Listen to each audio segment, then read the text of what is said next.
Hi, it's Jason from Fraser Valley Rose Farm. I hope that the thumbnail and title of this video has already tipped you off that this will be a review video for gardening tools sent to me as available through the Temu online store and app. Let me give you a picture of a bunch of the tools that I'll be reviewing here, and if you're interested in seeing any of these in action, or at least initial quality and functionality, stick around for this video. I became aware of Temu the same way that most of you did, through the Super Bowl ad that said "shopped like a billionaire," the implication being that the products are so inexpensive that you'll be able to shop for whatever you want. Now, following that ad, they reached out to a bunch of YouTubers and Instagrammers and so on, trying to get their social media campaigns going, and they sent me a number of emails. So I answered kind of in an off-the-cuff way and saying, basically, the only question that my viewers will actually be interested in is, are these tools too cheap to be any good? And unless you're willing to let me answer that question, then we don't really have that much to talk about. And to my surprise, they said, well, if you want to answer exactly that question, go ahead. Choose the products that you want from our online store. We'll send them out to you, and you can do a look at them closely and say whatever you want without restriction. That was a deal that was too good to be true for me, or too good to pass up, and so I've gone for it. Hey, first item up here is the hand pressure sprayer. They sell these in a bunch of different colors and a bunch of different sizes. This one came out to about $10 in Canadian money, and this is one reason I'm not going to dwell on the pricing, is because it may be different between the Canada and the US, as is that size, which in this case is 2 liters, or in the US you might consider it to be a half gallon. What I like about this straight out of the gate is that it has this brass nozzle. So it's adjustable, of course. You can get a finer or sharper spray, and the brass nozzles tend to be a little bit higher quality than the plastic nozzles. I usually have 2 or 3 of these hanging around in my propagation room, some for insecticidal soap and the other ones just for spraying with water or a light nutrient solution, depending on which stage my cuttings or seedlings are at. Now, overall, it works. It looks good coming out of the box. My one gripe with this is the handle. I'm feeling that that is very light or flimsy compared to, and I'm going to show you one that I've had for ages in my garden room, is this one here is super sturdy in the handle. Now, it has the plastic nozzle, which I don't like quite as much, but that super sturdy handle means that this thing has lasted me for an awfully long time. So that would be my only one concern, but for $10 as a pressure sprayer, not bad. Second one here is one that I was very excited to use. I hope you can get a good view of that, or that's in focus for the camera. It's like an auger that will drill up soil, and probably the best way for me to demonstrate this is just to show you it in action. I mean, it is so cool how this thing just flies through these holes and gives me something like a 4-inch hole, which is great for a lot of the common sizes for planting. Larger bulbs, of course, but also smaller pots in those 4-inch size are perfect for it, or here in Canada we would call it a 9-centimeter size. Now, it fits onto your drill just like this. So I'll show you here that I just rotate it in, and now it's ready for use in the garden. Now, construction-wise, it's got a good weld on the top, it's got a good weld on the bottom, it's got a weld in the middle. I suspect that this is going to hold up beautifully in the garden. It seems quite robust, and for a price around $8 Canadian, I think it's awesome. It's going to save me a ton of time. Okay, next tool up is this kind of multi-function tool on here. It's called a 5-in-1 Chinese Toon, T-O-O-N, and I think that refers to the wood on the handle, or Chinese mahogany, or Chinese Toon shoot, which is a tree I grow in my garden, incidentally, a hardwood tree from China, as you would suspect. So looking at the construction here, a very narrow blade. It has a weeder on the bottom integrated, a bottle opener on the side, and then this side here kind of passes as a saw. It's not super sharp, but certainly for sawing through roots, that could be useful. One thing I have to say, and you know, of all the tools that were sent to me, this is the one I didn't choose. They actually just threw it into the box as a bonus, is this construction of how the blade enters into the handle. It's kind of crimped here and then goes into the handle, and then it's got this collar on here. And I have to say that although it feels very sturdy right now. In my experience, that kind of attachment has been one place where my tools have been failing in the past. Now, in use in the garden, I really do kind of like how narrow this is. Incidentally, it does have kind of inch measurements along the blade here, kind of like a hori-hori knife would have, although it's a completely different tool. But I do like that narrow construction because I have such a heavy soil here. It's nice to have something that pushes into the soil very easily. So the jury is out on how long this will last on that handle, but interesting tool. I'm going to review the next two tools here together. Both of these I did because I was trying to avoid that wooden handle and the crimped construction. I was actually looking for something that's made out of one-piece steel, and these accomplished it, although in a way I didn't expect. What it is it's a sheet of steel that has been bent back in on itself to make the handle. So the weak point on this, instead of being the handle itself, is the material going to bend in use? And this is obviously a much thinner material than this one here, but it shows in the price as well. This is about a $5 tool, and this one's more like a $15 tool. Those may vary on the site. This is interesting because it's built in the same way as the other one, with kind of like the bottle cap opener or the notch for hanging it on the wall. It has the centimeter scale on the side, and by the way, the other one was centimeters. I checked on that, although I'm sure in the US it would be inches. And it also has that little cutting side on this as well. This is a lot simpler, but made of the thinner material. Both of these I like because they cut through the soil very easily with their shape. I mean, again, very narrow, goes into my thick soil very easily. So nice and easy to use. This one here, obviously a little more deluxe. It has the rubberized handle on it. Jury's out because, as I say, on this one here, I actually feel like, looking at it and feeling it, that if I were bending it, it would be more vulnerable to a bend upwards at this point, just because of the crimp in it, than it would be to a bend downwards. But I feel like that's probably how this one will fail.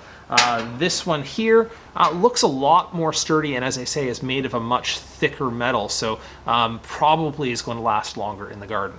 So I picked these next two to show you what careful observation and shopping can do for you, because these are both about the same price, just a touch over $10, but this is a far superior tool to this one here. Now, as for this style of tool, if you're not familiar with it, it's something I use out in the garden for weeding all the time and just kind of raking over the soil as I'm working through. Because what you can do, and I'll show you some footage of this, is you can push this kind of flat on the surface of the soil and decapitate the weeds as you're working. It also works as a great crack and crevice tool. So if you're working around the borders of your garden, you can kind of work this in behind the plastic barrier or any brickwork and just rake out the weeds as you're working there. This side is blunt, so it pulls. This side is sharp, so it cuts. So with this in my hand, I have a way to tackle any kind of a weed or weeding situation as that I'm going into my garden. If I want to get a deep root, I can push it straight down on the sharp side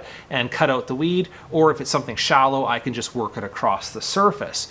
But going back to the point of why you have to be careful about how you shop. What I didn't realize as I was looking at the pictures is that this one is one-piece stainless steel metal, and this one here is welded. I'll give you a close-up of that as well, but is welded right here, and I think that that weld is going to end up being a problem. It certainly does not have the strength that this construction here does.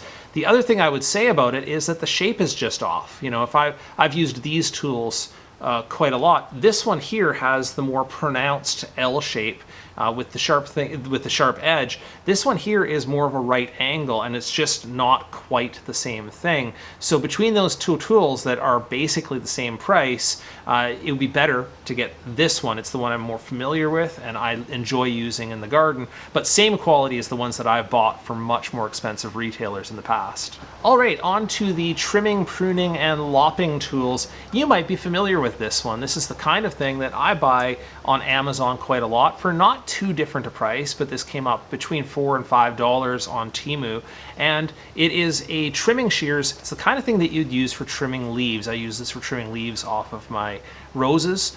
So if I'm not cutting big, thick stems and going for light material, this is really handy because it's just so small. I use it for propagation for small material, perennials, doing cuttings on perennials. This is fantastic. So no surprise there. It's of the same quality you'd expect for this tool. This one I found on the site for just a little more money, and I'm interested to try it. It calls it a rose pruning shear, and actually I would not use it for the thick stems of roses, but once again, a little more length. I'm going to be interested, but I have no doubt about the quality on this. It is of the same quality, or basically the same quality as this one. It's just a little bit longer. So I am interested to see how that's going to hold up in the garden, or if I'll find it more useful than this, because these are very nimble, which I like a lot. So the third one I wanted to show you here is this tool here. I'm going to get you some close-ups of this one here. I'm very particular about my hand pruners, I have to say. I like a certain weight to them. They kind of have to feel like the Felcos in a way.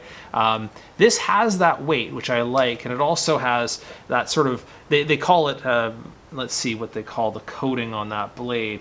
But it's kind of a Teflon-y golden coating on the blade here. When you look at the gears and all of the springs in that, it really does emulate the Felcos. It has that style of spring, which I like a lot better than the open style of spring. The locking nuts, everything on here is made to look like my favorite pruning tools. Of course, the question will be, and I'll use this out in the garden, give you some demo shots of that. The question will be, how does it really cut compared to the Felco, and then how does it last? And unfortunately, I'm well positioned in this video to talk about initial quality, but I'm not going to be able to tell you much about how long it lasts in the garden for just this initial evaluation. So it'll be interesting to me how long that lasts. As it will for this one here, just a pair of loppers, but not with the big long handles, but just smaller. And that could be handy, I think, when it comes to things like roses, where I'm just trying to get enough length in to get into the shrub without having to carry around a big long set of loppers. So that might be handy. I'll give you some shots of this at work. I have no doubts about the initial quality. I always find that on these, and once again, as I showed with those other handled tools, that the attachment point from this metal plate here and the handles is generally where I will see these fail, especially if you're using it on very thick branches. You'll start to get some wiggle in there, and then the tool is lost. So we'll see how that goes, but it feels very sturdy and cuts very well as it is today. Speaking of cutting, this was a sharpening tool that it's got a neat shape, and this is like a diamond sharpener, and let me see how much that cost. It was in the range of $10. And again, it's got a great shape for sharpening. So if you're going on the outside edge of this blade here, you're just grinding it back and forth at the angle of the bevel. And the one thing I will say, compared to, because they call this a diamond coated sharpener, compared to the carbide sharpener that I'm used to using, this actually takes off the material fairly aggressively. It's got a nice shape for working with, but I would be concerned at how quickly it's going to go through the metal on that blade. So just keep an eye on that as you're working with it. The final item in my evaluation will be these gloves, and these I picked because of their coverage on my arm. So again, with pruning roses, oftentimes when you reach in there, what you'll get is the cuts on the forearm just so much as the hands. Now, what I will say is that this is a super thin leather, and there's, I guess, a pro and a con to that. Being so thin, I actually have good flexibility in moving my hands in this, but I'm also concerned by how long it will last, because this is, like, as I say, I'm not going to say paper thin, but it's a very, very thin leather. This is a little bit thicker, might hold up a little bit better. We're going to see. The stitching looks good. There's no defects in it coming out of the factory, but this is certainly not the heaviness of my regular leather work gloves for the garden, and we'll see how long it lasts. My overall conclusion, looking at the whole range of Temu tools here, is that you can do yourself an awful lot of good by reading the ad very carefully, looking at the pictures closely, and avoiding tools that have failed in ways that have bothered you in the past. Like this one here with the crimped metal going into the ring and the handle. I have my doubts, but other ones are very solid. I've used this one a lot, even though it has the wooden handle at the ring, but it is solid metal construction. It's held together for me well in the past. I absolutely know that I'm going to get good use out of these little trimmers, and the jury is still out on the Lopper and the pruner, because those really do depend over time on how well they're going to do. I am very excited by this auger. I think that's going to make a great addition for fall bulb planting, for instance, or when I'm putting in a bunch of small perennials from the small pots. And this here, well, of course, for a $10 sprayer, and I need to have a few of them, it's great that it has the brass nozzle, not so great that the handle is so weak. So a mixed bag, but I really have no doubts that I'm going to get at least the money, or at least the value for the money out of these tools. But of course, you don't have to accept my judgment for it. The whole point of Temu sending me all these products and putting them in front of you, the viewer, was to encourage you to download the app yourself, of course, and to try it out. They have an offer in place now, where if you download using the link down below or redeem the coupon code below, they can offer you 50% off of your first purchase to try the whole thing out. That's all I had for the video today. I hope you enjoyed it. And if you have any comments, especially, I'd love to hear from what are your favorite gardening tools or styles of gardening tools. I'd love to see that in the comments below the video. Thanks for watching.